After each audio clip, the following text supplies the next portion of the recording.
QSL on the 200 watts. I'm running an Apache Labs Anan G2 on this end. Running, let's see, I'm about 80 watts out PEP, so about 100 watts, I guess, whatever the radio will do there.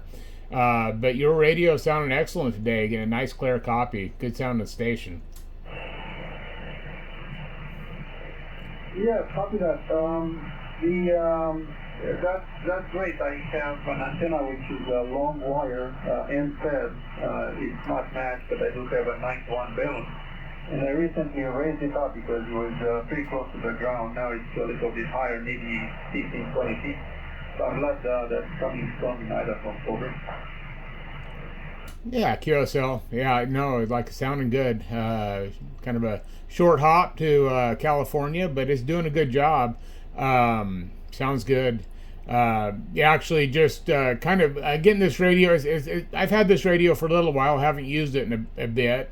I figured I'd put it back on the air, make sure everything was okay. It's an SDR radio, so I need the computer to make it all work, but it seems to be working okay.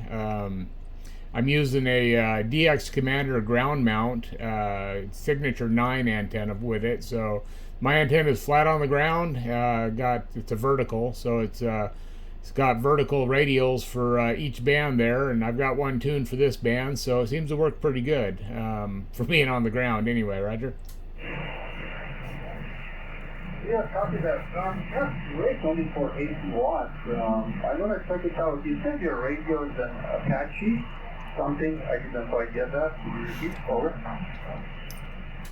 Yeah, Alpha Kilo 6, Florida, Japan, Kilowatt 7, Lima, Echo, November. Yeah, it's an Apache Labs Anan G2. And you can find them online if you go to apachelabs.com, Labs, labs.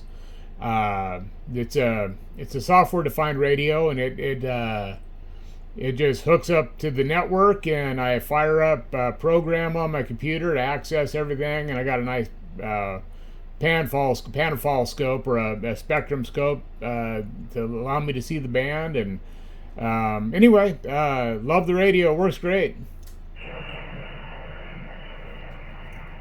So thank you for clarifying that. I'll check it out. Yeah, you're coming over very